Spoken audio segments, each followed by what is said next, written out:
नमस्कार दोस्तों, आप पढ़ रहे हैं कक्षा 11वीं एनसीईआरटी इंग्लिश, जिसमें आज हम पढ़ेंगे हॉर्नबिल बुक का लेसन 8 सिल्क रोड। सबसे पहले हम इस लेसन को अच्छे से समझेंगे और उसके बाद 3 इंपॉर्टेंट क्वेश्चन आंसर भी करेंगे, तो ध्यान से समझना। पहला इंपॉर्टेंट क्वेश्चन ये करेंगे और दूसरा इंपॉर्टेंट क्वेश्चन ये करेंगे और तीसरा इंपॉर्टेंट क्वेश्चन ये करेंगे, तो ध्यान से समझना। तो देखिए, सबसे पहले हम इस चैप्टर को समझ लेते हैं कि लेसन 8 इसका नाम क्या है, सिल्क रोड, और इसके राइटर यानी लेखक कौन है, निक मिडल्टन है। अब देखिए, यहां बताया गया है कि जो लेखक निक मिडल्टन है वो एक प्रोफेसर हैं। वो कैलाश पर्वत का कोरा करना चाहते हैं। कोरा का मतलब होता है कि कैलाश पर्वत के चारों ओर वो घूमना चाहते हैं, मतलब परिक्रमा करना चाहते हैं, और ये वो परिक्रमा सिल्क रोड के द्वारा तय करते हैं। तो यहाँ पे सिल्क रोड का, सिल्क का वैसे तो मतलब रेशम होता है, तो रेशम का रोड एक प्राचीन काल का रोड है, क्योंकि प्राचीन समय में चीन का भारत के साथ जो व्यापार होता था रेशम का, वो इसी रोड से होता था। तब से इसका नाम सिल्क रोड पड़ गया। तो लेखक भी कैलाश पर्वत की जो यात्रा कर रहे हैं वो इसी रोड के माध्यम से कर रहे हैं। फिर देखिए, आगे बताया गया है कि जब वो कैलाश पर्वत की यात्रा पे रवाना हो रहे होते हैं तो उसी वक्त एक छोटी सी लड़की जिसका नाम है लहामो, वो उन्हें विदाई स्वरूप एक भेंट देती है। अब वो क्या भेंट देती है? एक लंबी बाजू वाला भेड़ की खाल से बना हुआ कोट देती है। ये कोट काफी गर्म होता है। ज्यादातर इस कोट को चरवाहे पहना करते हैं। चरवाहे के लिए एक शब्द लिखा गया है, ड्रोकवा। तो ध्यान रखना कि जब लेखक इस कोट को पहन लेता है तो उनका जो ड्राइवर है जिसका नाम सेटन है, काफी कुशल ड्राइवर है, ये उनको ड्रोकवा सर कह के बुलाता है। क्यों ड्रोकवा सर कह के बुलाता है? क्योंकि उसने भेड़ की खाल का जो कोट है वो पहना हुआ है। जो ज्यादातर चरवाहे पहनते हैं वही लेखक ने पहन लिया है, इस वजह से वो उसे ड्रोकवा सर कह के बुलाता है, उनका ड्राइवर जिसका नाम क्या है, सेटन। अब देखिए, ये जो ड्राइवर है काफी कुशल है, रास्ते जाने पहचाने हैं, तो रास्ते में फिर ये आगे बढ़ता है पहाड़ी रास्तों में। अब देखिए, सबसे पहले रास्ते में तिब्बती मास्टिफो मिलते हैं। यहाँ पे मास्टिफो जो है वहां के कुत्ते हैं, ध्यान रखना। तो तिब्बती कुत्ते मिलते हैं जो कि शिकारी कुत्तों के रूप में बहुत ज्यादा फेमस हैं। आगे बताया गया है कि चीन की शाही अदालतों में प्रसिद्ध हैं ये तिब्बती मास्टिफो जो हैं, तिब्बती कुत्ते जो हैं, शिकारी कुत्तों के रूप में चीन की शाही अदालतों में बहुत ज्यादा प्रसिद्ध हैं। और ये बहुत विशाल होते हैं और काले रंग के होते हैं। और आगे देखें, ये बहुत उग्र खूंखार होते हैं, निडर होते हैं, इनको किसी का डर नहीं लगता है। जब लेखक का वाहन उनके समीप आता है तो वे अपना बड़ा सिर जो है उठा लेते हैं और बिल्कुल एक निगाह से एकटक होके उनकी ओर देखने लगते हैं और तेजी से वाहन की तरफ हरकत करने लगते हैं, दौड़ने लगते हैं। बिल्कुल ऐसे दौड़ते हैं जैसे बंदूक से तेज गोली निकलती है, बिल्कुल वैसे ही वो भी दौड़ पड़ते हैं वाहन की तरफ। फिर क्या होता है, लेखक जो है फिर आगे बढ़ जाता है। आगे बर्फ ही बर्फ दिखाई देता है लेखक को। जैसे ही ऊंचाई बढ़ती जाती है तो तापमान कम होता जाता है। फिर आगे बताया गया है कि जब लेखक 5400 मीटर की ऊंचाई पे पहुंच जाता है तो वहां पे देखता है कि सड़क जो है बर्फ से ढक चुकी है, लेकिन उसका सिर दर्द जो है बहुत ज्यादा भयंकर रूप से दर्द करने लगता है। फिर लेखक क्या करता है, अपनी बोतल से थोड़ा सा पानी पी लेता है, जो कि उसकी सहायता करता आगे बढ़ने में। उसके बाद फिर क्या होता है, हॉर नामक एक छोटा नगर मिलता है। अब उस नगर में जाके वो रुक जाते हैं, लेखक और लेखक का जो ड्राइवर है और भी जो लोग होंगे सब वहां रुक जाते हैं। लेकिन जब लेखक देखता है कि ये तो बहुत खराब जगह, दयनीय जगह है, वहां कोई वनस्पति नहीं है, केवल धूल चट्टाने हैं। कहाँ की बात हो रही है? होर नामक जो जगह है। होर क्या है? एक छोटा सा नगर है। वहां देखते हैं कि धूल ही धूल चट्टाने हैं और कचरा वहां पे फैला हुआ है। जो कचरा किसने फैलाया? जो घूमने जाते हैं पर्यटक, उन्हें ये कचरा फैलाया हुआ है। तो बिल्कुल भी लेखक को अच्छा नहीं लगता है यहाँ पे। फिर इसके बाद क्या होता है, लेखक मानसरोवर झील जाते हैं। अब मानसरोवर झील के बारे में मान्यता क्या है कि यहाँ से 4 नदियां भारत की, सिंधु, गंगा, सतलज और ब्रह्मपुत्र नदियां निकलती हैं। इसके बाद लेखक हॉर का जो एकमात्र कैफे था, देखिए हॉर एक छोटा सा नगर है, वहां पे कैफे बहुत कम होंगे, केवल एकमात्र कैफे दिखा। वहां पे लेखक चाय पीने के लिए जाता है। अब जो चाय पीता है लेखक, तो चाय एक फौजी वर्दी वाला चाइनीज युवक लेके आता है और फिर चाय पीने के बाद फिर लेखक आगे बढ़ जाते हैं, अपनी यात्रा को आगे जारी रखते हैं। इसके बाद वो कहाँ पहुंचते हैं? डारचेन पहुंचते हैं। डारचेन पहुंचते हैं अपनी यात्रा में आगे बढ़ते हुए, तो वहां पे लेखक बीमार हो जाता है। उसकी नाक जो है बंद होने लगती है ठंडी हवाओं के कारण, और रात को वो चैन की नींद नहीं सो पाता है। अगले दिन जो है उसे उपचार के लिए वो ले जाते हैं, दवाई कराने के लिए डारचेन मेडिकल कॉलेज ले जाते हैं। वहां पे डॉक्टर जो है दवा देता है, तब जो है लेखक को थोड़ी राहत मिलती है। इसके बाद देखिए, जो उसका ड्राइवर था सेटन, वो ड्राइवर वापस जहां से आया था, लहासा से आया था, वो लहासा फिर वापस चला जाता है। कहता है कि अब हम इसके आगे आपको यात्रा नहीं करवा पाएंगे। अब देखिए, जब वो चला जाता है तो अब लेखक का अभी तक कोरा तो हुआ नहीं है। कोरा यानी अभी तक लेखक जो है वहां पहुंचा है जहां उसे कोरा शुरू करना है, लेकिन अब वो अकेला था, कोई उसके साथ नहीं था। तो अब क्या होता है कि वहीं पे एक व्यक्ति मिलता है जिसका नाम है नॉर्बू। एक तिब्बती आदमी है, ये शिक्षाविद है, मतलब विद्वान है। कैफे में ये मिल जाता है, और जब मिल जाता है ये भी व्यक्ति जो है कोरा करने के लिए यहाँ पे आया है। तो फिर लेखक को एक अच्छा साथी मिल जाता है और दोनों एक साथ मिलकर के आगे बढ़ते हैं, और ये नॉर्बू जो है लेखक का एक आदर्श साथी बन जाता है। लेखक बौद्ध धर्म का था, और बौद्ध धर्म में ऐसा माना जाता है कि कैलाश पर्वत का कोरा करना बहुत जरूरी होता है। अब देखिए, उसके साथ जो नॉर्बू है, ये भले ही तिब्बती है, लेकिन फिर भी ये कोरा करने के लिए आया था, और ये जो है बहुत ज्यादा साथ देता है लेखक का। इसी वजह से लेखक ने उसे एक आदर्श साथी बताया है। तो इस प्रकार से इस चैप्टर में बताया गया है। बाकी हम क्वेश्चन आंसर में डिस्कस करते चलेंगे, जो भी स्टोरी रह गई होगी। अब आ जाते हैं पहले क्वेश्चन पर। तो देखिए, क्वेश्चन ये क्या है? व्हाट डज कोरा मीन, यानी कोरा का मतलब क्या होता है, या कोरा का अर्थ क्या है। तो देखिए, क्वेश्चन क्या है, कोरा का क्या अर्थ होता है। तो हमने आपको चैप्टर में बता दिया है कि कोरा क्या है। कैलाश पर्वत के चारों ओर पूरी तरह से जब परिक्रमा करते हैं तो उसे कोरा कहा जाता है। देखिए, अथवा में भी एक क्वेश्चन है, ये क्वेश्चन भी हम देख लेते हैं कि हमें गैस करना है। गैस करना यानी अनुमान लगाना है। द मीनिंग यानी अर्थ का, ऑफ द फॉलोइंग वर्ड्स यानी नीचे कुछ शब्द दिए गए होंगे, तो निम्नलिखित शब्दों के अर्थ का अनुमान लगाना है। और फिर आगे इन विच लैंग्वेज यानी किस भाषा में आर दीज वर्ड, ये शब्द फाउंड यानी मिलते हैं। हमें ये भी बताना है कि ये शब्द किस भाषा में मिलते हैं। तो देखिए, यहाँ पे यदि हम देखें तो नीचे आपको इस ब्रैकेट के अंदर 3 शब्द कोरा, ड्रोकबा और क्यांग, ये 3 शब्द दिए गए हैं। इन तीनों के हमें मीनिंग बताने हैं कि इन तीनों के अर्थ क्या होते हैं, और ये भी बताना है कि ये शब्द किस भाषा में पाए जाते हैं। देखिए, यहाँ पे क्वेश्चन ऐसा तो नहीं आएगा कि ये तीनों आ जाएं। जैसे यहाँ पे पूछा गया व्हाट डज कोरा मीन, वैसे पूछा जा सकता है व्हाट डज ड्रोकबा मीन, और फिर व्हाट डज क्यांग मीन। तो यहाँ पे कोरा की जगह कोई भी शब्द दे सकते हैं और पूछ सकते हैं कि इसका अर्थ क्या होता है। तो देखिए, चैप्टर में हमने आपको बता दिया है कि कोरा का मतलब क्या होता है। जब हम पर्वत के चारों ओर पूरी तरह से परिक्रमा करते हुए चलते हैं तो उसे कोरा कहा जाता है। और ड्रोकबा किसे कहा गया था, हमने बताया था जो चरवाहे होते हैं, गड़रिया जो होता है, उसे कहा जाता है ड्रोकबा। और एक शब्द और यहाँ पे क्यांग जो शब्द है, ये तिब्बती गधों के लिए कहा जाता है। जो तिब्बत देश के जंगली गधे होते हैं उनके लिए एक शब्द इस्तेमाल किया गया है चैप्टर में। वो शब्द कौन सा है? क्यांग। और ये तीनों के तीनों शब्द तिब्बत भाषा में मिलते हैं। तो देखिए, आंसर फिर बताया गया है। सबसे पहले हम कोरा की बात कर लेते हैं। तो कोरा क्या कहलाता है, कोरा का मतलब क्या होता है? पहाड़ के चारों ओर पूरी तरह से जब हम चलते हैं तो वो कहलाता है कोरा। और ड्रोकबा की बात करें तो ड्रोकबा क्या कहलाता है? चरवाहे को कहते हैं। चरवाहा यानी जो गड़रिया होता है, भेड़ों को चराता है, उसे कहा गया है ड्रोकबा। और जो क्यांग है, ये क्या है? एक जंगली तिब्बती गधा है। और ये तीनों के तीनों शब्द कहां पे पाए जाते हैं? तिब्बती भाषा में पाए जाते हैं। तो देखिए, आपसे कोई भी एक क्वेश्चन पूछा जाएगा कि कोरा का मतलब क्या है, या ड्रोकबा का मतलब क्या है, या फिर क्यांग का मतलब क्या है।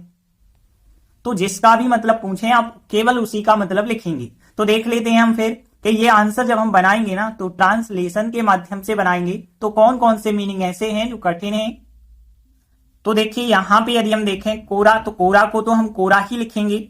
अब देखिए पहाड़ को माउंटेन कहा जाता है, ये आपको पता होगा।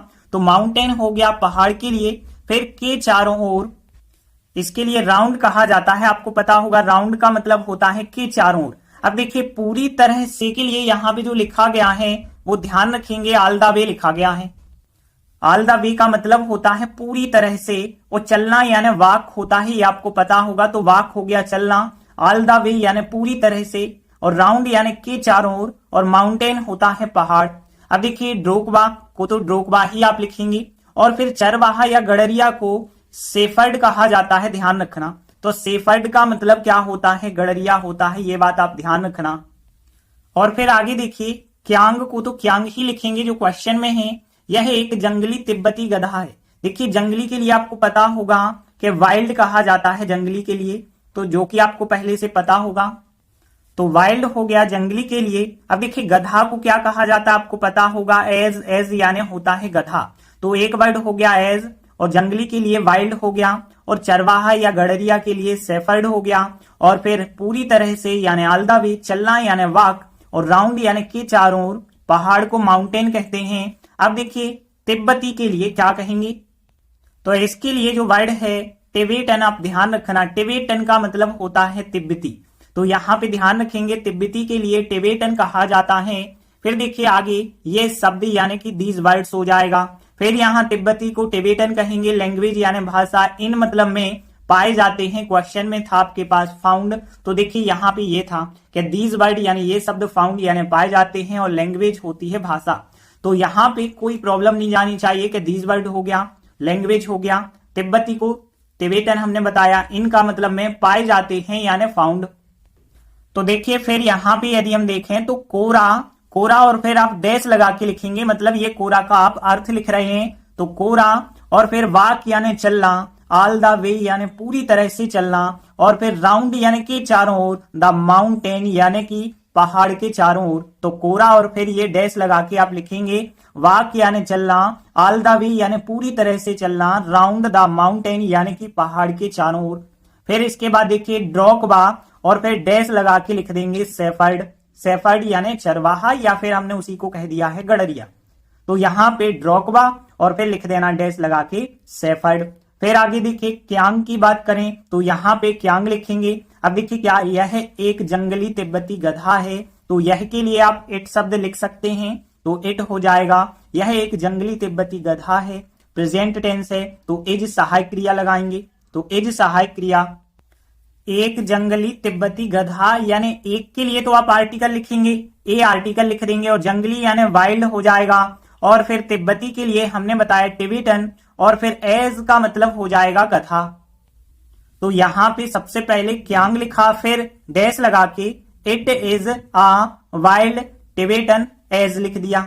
फिर आगे देखिए ये शब्द यानी दीज वर्ड्स क्वेश्चन में मिल जाएंगे आपको, दीज वर्ड्स, और फिर इजेमआर में से आर सहायक क्रिया, यही क्वेश्चन में लगी हुई है, तो आर सहायक क्रिया लगा देंगे। फिर इसके बाद पाए जाते हैं, फाउंड है क्वेश्चन में, तो फाउंड लिखेंगे, और फिर इनका मतलब हो जाएगा मैं, और फिर तिब्बती भाषा को टिबेटन लैंग्वेज कह देंगे। तो यहाँ पे दीज वर्ड्स, ये शब्द आर सहायक क्रिया, फाउंड पाए जाते हैं इन यानी में, और फिर टिबेटन लैंग्वेज।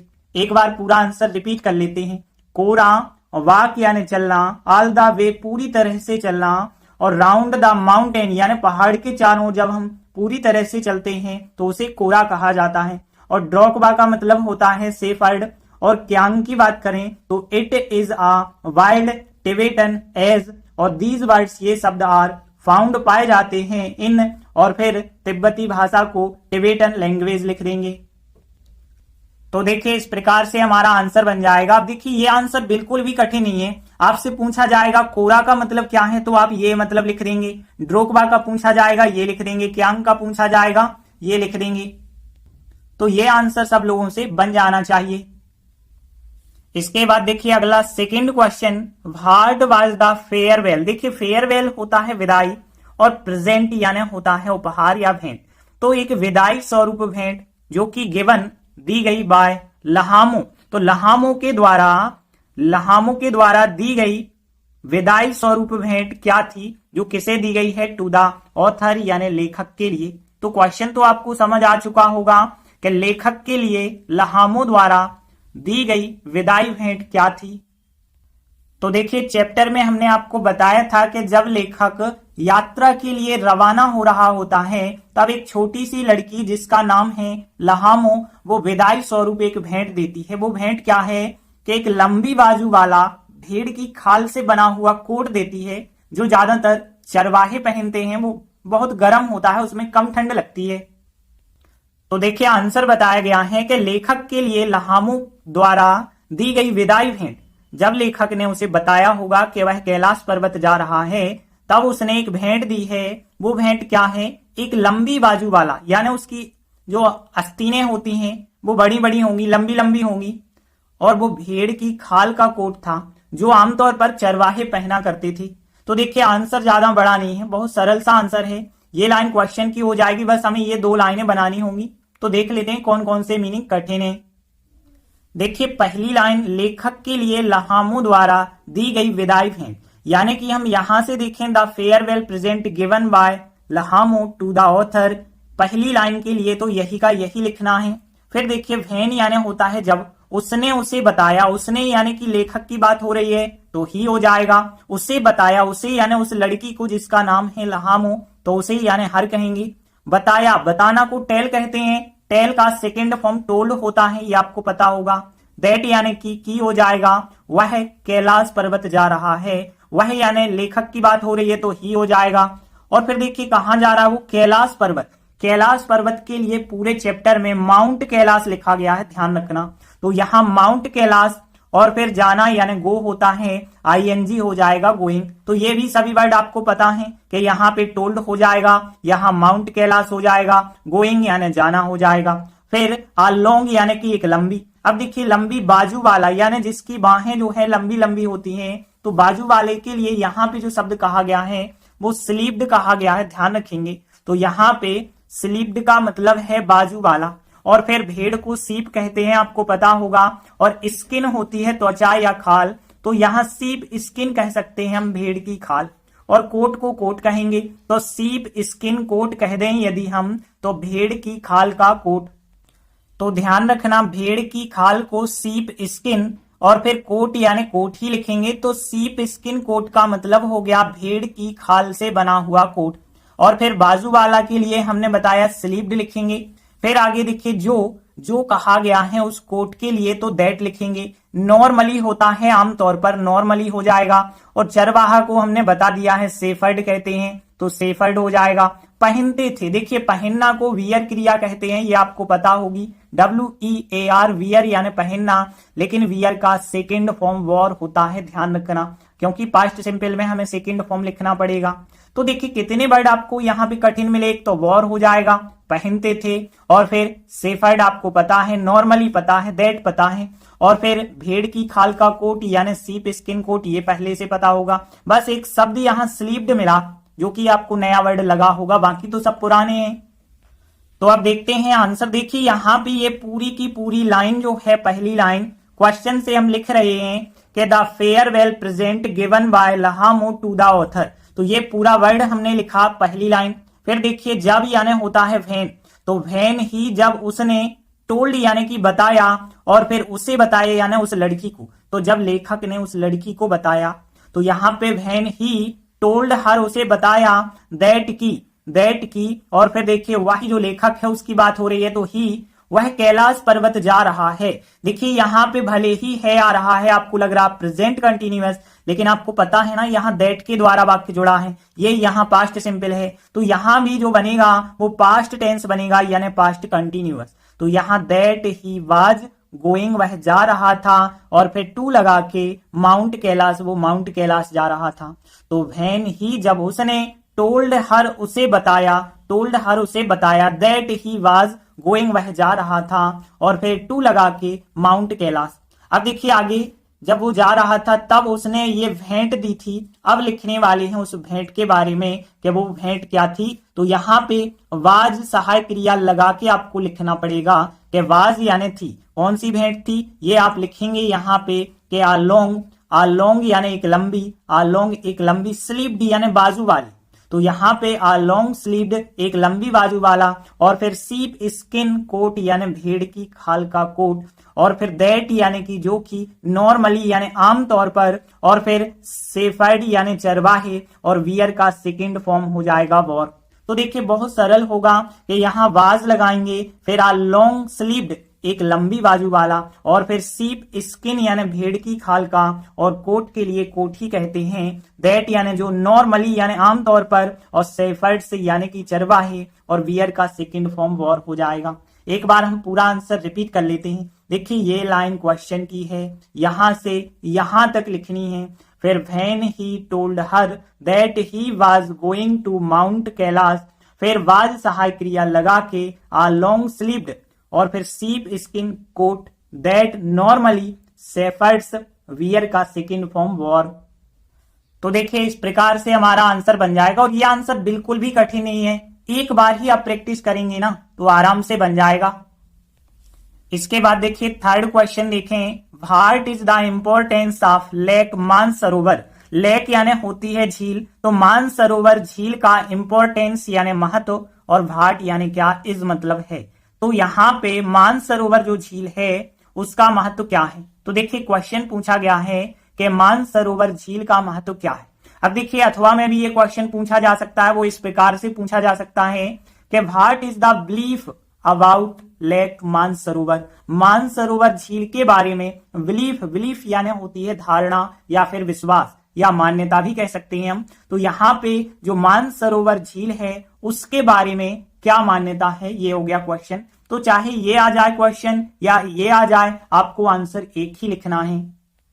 तो देखिए चैप्टर में बताया गया है कि हिंदू और बौद्ध धर्म के जो ग्रंथ हैं उनके अनुसार जो मानसरोवर झील है वो 4 भारतीय नदियां, जिनके नाम हमने आपको बताए थे कि सिंधु, गंगा, सतलज और ब्रह्मपुत्र, इन चारों नदियों का स्रोत माना गया है मानसरोवर झील को। और इसके अलावा ऐसा भी माना जाता है कि कैलाश पर्वत और मानसरोवर झील जो है भगवान भोलेनाथ शिव का निवास स्थान था, और यही मानसरोवर झील में ही भगवान शिव ने गंगा नदी को अपनी जटाओं में वश में किया था, ऐसा भी माना जाता है। और फिर वश में करने के बाद हिमालय के नीचे की जो घाटियां हैं जो उपजाऊ हैं उनको पोषित करने के लिए गंगा नदी को नीचे भेज दिया गया था, ऐसी कुछ मान्यता है। तो देखिए ये आंसर बताया गया है कि हिंदू और बौद्ध कॉस्मोलॉजी के अनुसार, अब कॉस्मोलॉजी यहाँ पे उनके ग्रंथ या फिर शास्त्र हो गए, तो उनके अनुसार मानसरोवर जो झील है वो 4 महान नदियों सिंधु, गंगा, सतलज और ब्रह्मपुत्र का स्रोत है। और ऐसा भी माना जाता है कि मानसरोवर झील, कैलाश पर्वत, ये दोनों जो है शिव का निवास स्थान है, और यहीं पे उन्हें पवित्र गंगा नदी को शिव ने अपने वश में किया था, ऐसा माना जाता है। और फिर हिमालय के नीचे की जो उपजाऊ घाटियां हैं उनको पोषित करने के लिए भेज दिया था। तो देखिए आंसर अब थोड़ी आपको बड़ा सा लग रहा होगा, लेकिन जब हम ट्रांसलेशन करेंगे ना तो आसान लगने लगेगा। तो देख लेते हैं कौन कौन से मीनिंग कठिन है।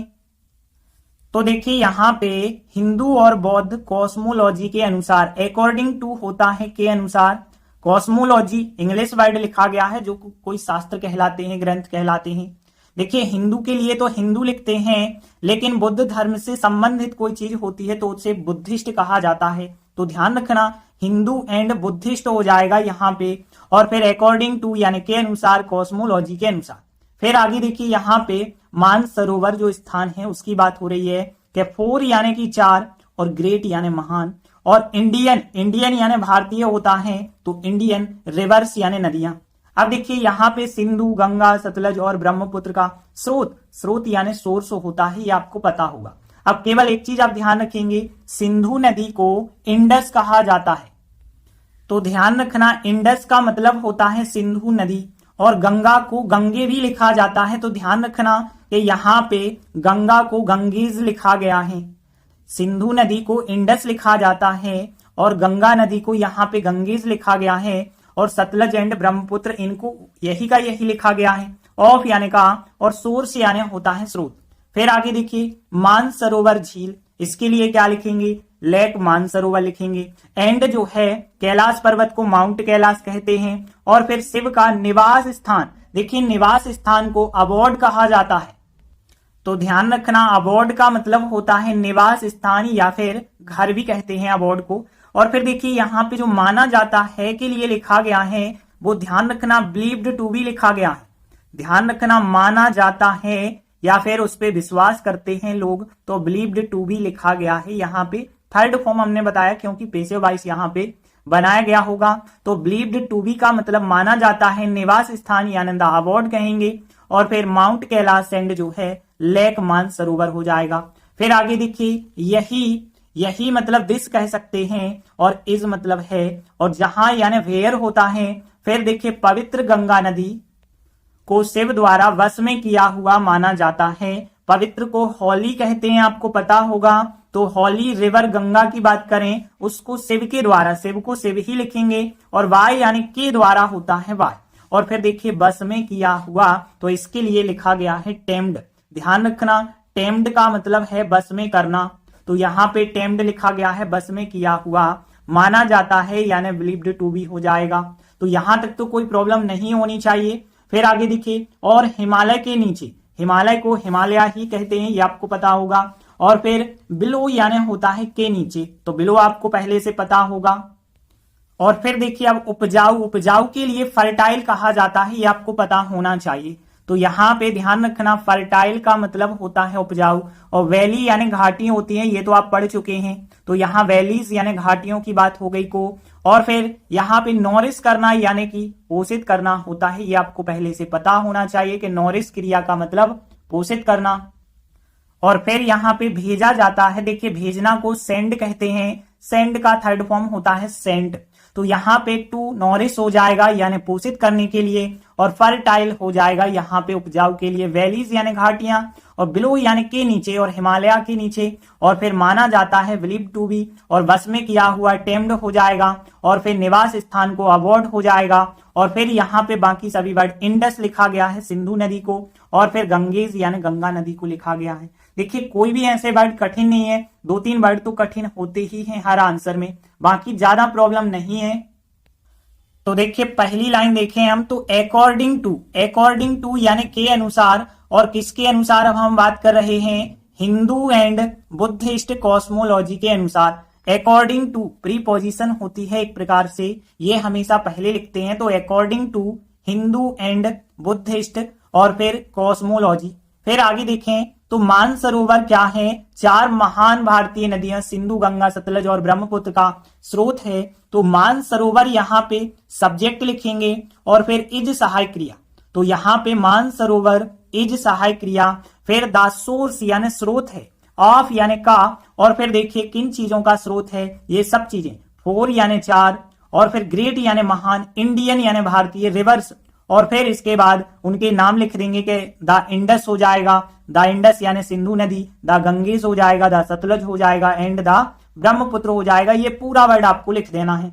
तो मानसरोवर इज सहायक क्रिया, द सोर्स ऑफ, और फिर 4 यानी 4 great Indian rivers, the Indus, the Ganges, the Sutlej and the Brahmaputra. इसके बाद देखिए मानसरोवर झील और कैलाश पर्वत यानी lake Mansarovar and Mount Kailash, ये पूरा लिखेंगे।